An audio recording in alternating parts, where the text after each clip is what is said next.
Yeah, exactly.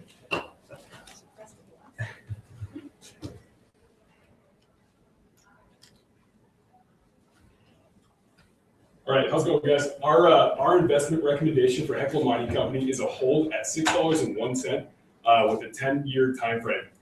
We arrived at this number using the discounted free cash flow method, and ultimately we see a lot of growth potential in the metals and mining industry. However, we're uncertain of economic factors regarding commodity prices and specifically precious metals moving forward, which we expect to remain relatively flat. With that said, I'm going to go ahead and pass it over to Riley, who's going to explain Hecla's business model. Yeah, so Hecla's a precious metals company, mining company located in North America. With 125 years in the industry, they've seen growth, growing to #1 in overall production of silver in the U.S., while also growing their gold, lead, and zinc productions. Currently, they have 4 operating mines. Moving on to a little bit of their revenue stream, about 77% of their actual revenue comes from the precious metals themselves, while the following 23% comes from the base metals. Currently, the 4 operating mines are Greens Creek, San Sebastian, Casa Bernardi, and Lucky Friday.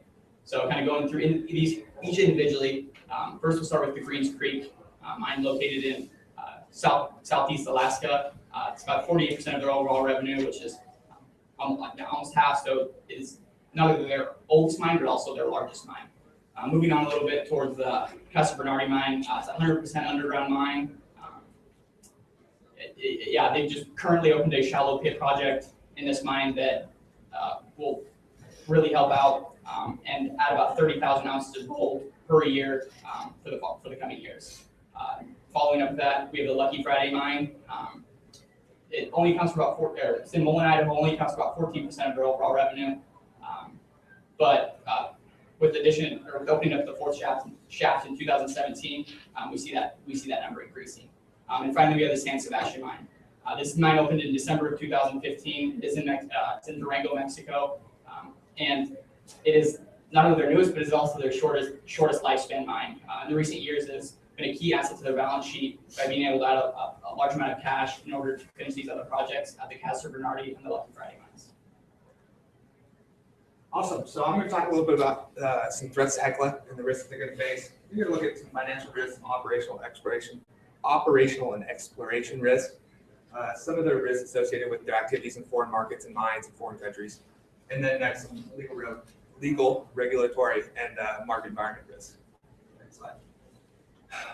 So with 66% of Hecla's revenue coming from 4 customers based out of South Korea, Japan, and Canada, any change, as well as a mine in Mexico, any changes to the political or economic environment in those countries can kind of change the relationship between the United States or Hecla and their customers. It's going to pose a risk to their operations. And with Hecla, their revenue is based solely off of the price of the metal that they sell. So if there's volatility in the market beyond what they're anticipating, what the market's anticipating, it's going to pose a serious threat to their organization. Debt management, Jack's going to talk a little bit about that in the next slide.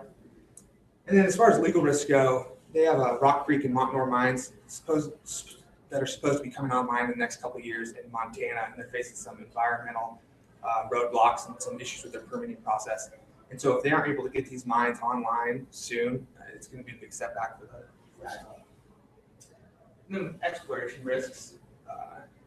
If there's a large discrepancy in the probable and proven reserves in these mines going forward, it's going to lead to a big setback in the revenue stream. And then with regulatory risk, we feel that the regulatory environment is going to be pretty favorable towards mining companies in the coming years.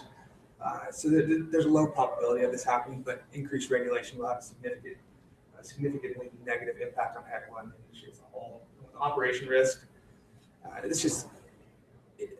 mining is inherently dangerous, and so if there's an accident on any of these job sites, it's going to be a big setback. They had this happen in 2012 at Lucky Friday.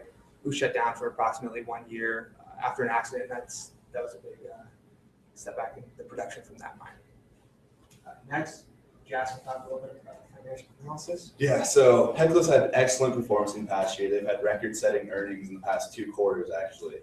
But in the past, if you look past couple years, they've had volatile revenues with no trend on how it's going to go in the future. So we're expecting the volatile revenues to continue throughout the next couple years. And this is partly due to the uncertain timeframes of some of the critical mines such as San Sebastian, Rock Creek, and Montanore, on when San Sebastian will close and the other two when they will actually start producing metals. So this also leads into the long-term debt management, as in these three mines are very critical in paying back the loans in the upcoming years that they took out to purchase some of these mines and other investments. And as a firm-wide goal, they're trying to achieve an S&P 500 listing, which will increase their credit rating, decrease their borrowing costs, and also further improve their growth opportunities in the future. And so that's a critical goal that they're trying to achieve, and they need these cash flows from these mines. As well, in the recent years, profitability metrics such as return on equity, assets, and capital have fluctuated greatly, as well as operating profit margins. So there's no set future financial position that we can foresee with this company. And therefore, it's very uncertain on where this company's financial positioning will be in the upcoming years. Next, we'll talk about valuation. All right, so the two models we chose for our valuation is the free cash flow to equity model and the Black-Scholes model. We chose free cash flow equity just so we could show how Hecla's cash flows are building value for the company equity holders. And then we used the Black-Scholes model in order to show volatility, or to account for the volatility in not only Hecla's equity price, but also the metals markets. So kind of moving on to the free cash flow assumption. So for our terminal sales growth, we used a historical average for the last 5 years of 1.5%.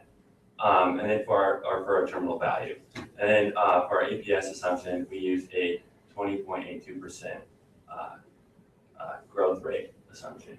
And then for our model assumptions, we used a cost equity of 9.2%. And then we used a risk-free rate of 2.27%. And then used a 5-year one-day estimate or daily estimate for a 0.97 or beta. And then some of the risks that come with the free cash flow model, it's all based around the perpetual growth or the terminal value assumptions. So if anything changes, like market-wise or within Hecla's cash flows, it completely changes the model. And then kind of just going through the Black-Scholes model, here are some of our inputs for the valuation of Hecla. So we use the asset or the total assets, and we use the total market value of their outstanding debt. We use 10 years, 360 days for the time frame, and then for the risk-free rate, we used a T-bill, 10-year T-bill, and then we used the implied volatility of 0.59. And then for the outcomes for each of these models, we got $4.27 for the free cash flow, and Black-Scholes model, we got $7.75. We equally weighted these, added them, divided by 2, and got a estimated share price of $6.01. And we'll move on to Tucker for the summary. So we used 3 key factors in our development of our investment recommendation, and they were industry exposure, market positioning, and the financial position of Hecla Mining Company. As far as industry exposure goes, the mining and metals industry was up roughly 85% for 2016, and we value Hecla's exposure that they offer to this industry. However, we feel that these 3 indicators that we've illustrated right here indicate that it will not be growing at the same rate it did in 2016 moving forward into the future. The first thing is market volatility, not price volatility. There's plenty of price volatility in commodities and precious metals. We feel that market volatility is going to stay low into the future. Next would be the economic uncertainty regarding China's supply and demand of gold specifically. They've been upping the supply, trying to compete with the Federal Reserve while their industrial demand has been sliding. And finally, strengthening dollar. We feel that the dollar is going to continue to strengthen into the future. Next would be our market positioning. They've experienced tremendous growth of gold and silver, 154% and 320% respectively. But their competitors' reserves are still bigger than theirs, and they've only increased them 3% in the same time frame. And 656 billion ounces of unmined silver are part of their reserves on their balance sheet, but they're part of the Rock Creek and Montanore mines that they cannot produce from. So we see that as a problem. And as far as their financial position goes, we ultimately feel as though they've over-leveraged themselves to foster production growth. And we feel like they may not be able to satisfy their debt obligations, especially being that they just initiated their capital expenditure program, or their capital expenditure of $250 million roughly for the fourth mine at Lucky Friday. Okay. Thank you.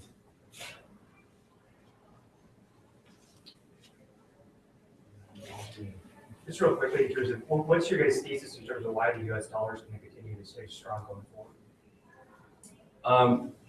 Kind of moving on to some of the macroeconomic factors, I would say over the years we'll expect interest rates to rise. I just think the economy is going to be an uptrend. Another factor that might come into play is if repatriation happens and they bring those profits back. We can't really obviously say a date or anything, but that's going to be something that puts some serious upward pressure on the strength of the dollar. So with your looking at the two methodologies you used, can you kind of walk me through your thought process of how you came to these two and what other methodologies you looked at? Yeah, so I decided kind of to focus on free cash flow equity just so we could show, I kind of mentioned this during the presentation, just so we could show how Hecla is building value for their customers. As far as sales wise, I know some of the, for some of their mines, especially for their cash cow, San Sebastian, it's coming towards its maturity. And they are trying to take it out, but I think they're showing for the sales, definitely for the sales terminal value assumption. I think that shows kind of some of those, or how they'll handle some of those challenges in the future. And what other methodologies did you consider using? I haven't looked through a few others, but I decided that Black-Scholes and free cash flow equity was the best. I didn't want to do dividend cash flow because they don't really have a dividend. They have 1 cent if I can't remember the price, but for silver, if it goes over a certain price, they have a 1 cent dividend for each of those, or each of the price. Did you consider looking at discounted cash flow at all? I did, but we decided against it. Okay.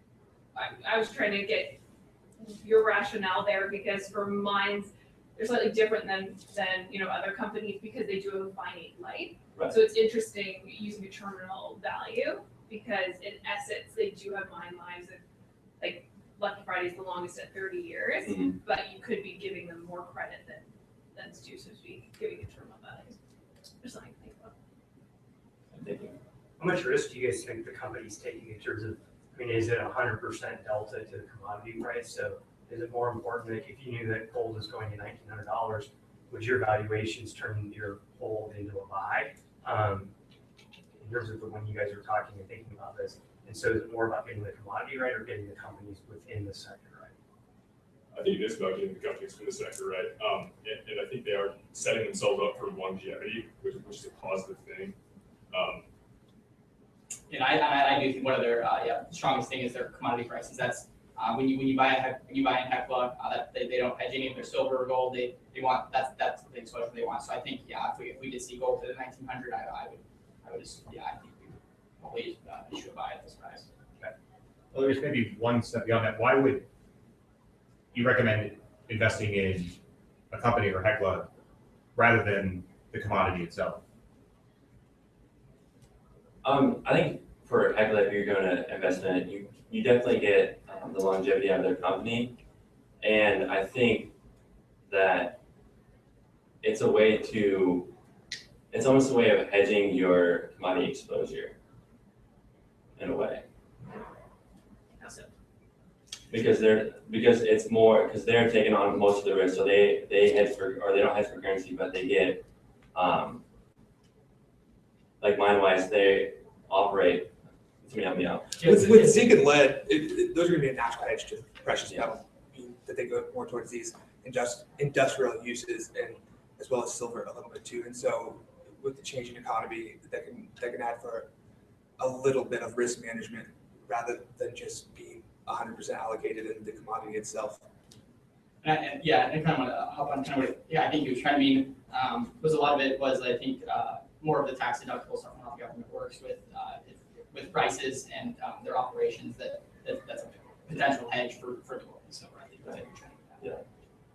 Did Did you guys look at much corporate governance in terms of how compliant these guys and how stringent they are in terms of the board and comp and whether or not the management team has gotten out their checkbook and bought the stock themselves? Or are they selling it? Yeah, I looked at that a little bit, and we didn't find any issues that need to be presented. Okay. In Have there my been any findings. recent insider buys by the CEO or CFO or management team? I can't say definitively, but looking at that, one of the solid things that we saw was there was, between the management and the board, there was a decent amount of independence, as well as when you look down even to the board attendance rates and all that, it's increasing, and with that, we didn't see any red flags. Okay. So I think one of the big trends in investing right now, especially in institutional space where I work, is ESG, environmental social governance, investing. With extractive industries, they're a target for many of those philosophies. So how do you view that as or do you view that as a threat to mining in general? And then how does Hecla compare relative to their peers in ESG? I think, like you said, obviously it's more of an industry-wide thing, and that was one of the threats that we looked at was with Rock Creek and Montanore, that permitting process and the roadblocks with some of the environmental not backlash, but some of those people worried about the environment and the impact these mines are going to have. And so with Hecla itself, we don't see there being a significant risk more than the industry itself, but it's still there. And going forward, like we said, next couple of years, we feel like the regulatory environment will be fairly easy on the mining industry. Did you guys look at M&A in this space over the last 5 years and whether or not Hecla's trading at a discount to where different acquisitions have done? And are they trading at a premium or discount to that in terms of the private equity shop where to come in and take these guys out based on a 10-year valuation, like where deals were getting done? I think one of their biggest things is that I think pretty much everything at a discount. But one of the highlights that they were talking about was that when everybody else is cutting jobs and like when all the other mines are cutting jobs and cutting production, they are keeping their jobs as well as doing the workers. And yeah, they're doing that at a discounted price due to the uncertain times, buying other people's just because they do have a large size of cash flow and then a good revolver to. So their acquisitions have been pretty well timed in terms of buying the downside. Yeah. An example of that would be the Rock Creek and Montanore mines that are currently being disputed over as far as production rights. So. Okay. So I think you guys had made a comment, just kind of cut off again, about the debt that you felt that they were over levered. So did you look at peers, or how did you come up with that philosophy, I suppose, that they were over levered? Yeah, so in 13, they took out about $400 million in loans. As you can see, here's the debt ratios. And so for the past from 2013 till now, they skyrocketed. And they are much higher than the peers in the mining industry. And so with that, with unsure mines that like with the Rock Creek mine, we're not quite sure when they will open, and San Sebastian, not sure how long it will last. We did feel that they were over levered based on the future mines that they'll have available to pay. And the fourth shaft at Lucky Friday too, being Lucky Friday is a very old mine, and that's a pretty big expenditure, the biggest in their history. So they've already spent that money. What's that? They've already spent that money. The number 4 shaft's in operation now. So they've already spent the $250 million. Okay. Yeah, they still took out loans to finance these investments, the acquisitions, and and I think the thought process behind it was if they don't generate the anticipated cash flows from the fourth shaft with the exploration isn't done, then that would be something they was successful. Yeah. I suppose. What would you see would be some benefits of them having a higher leverage ratios than their peers? I think exploration is very important in the industry. Finding out. Or as a shareholder, if you're buying a company with more debt. You get it cheaper, possibly. Well, you also think about it, a company that has more debt has diluted their shareholders less as well, right? Right. So, in a sense, if that's a track record, they're keeping their 50-some also they're more levered because they have the debt in there, right? So there can be some other ways to work it as well. Well, I guess with that debt being a threat, at what commodity prices did you see them not being break even anymore? I mean, so if you were actually holding the stock, at what point would it change to that sell based on commodity prices?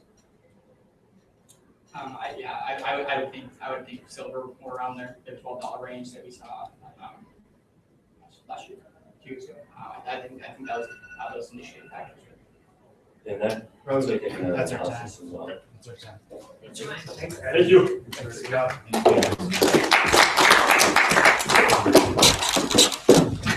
Guys. Yeah, I'll take that too. Yeah, appreciate that. Good to see you, man. Good, you too. Actually,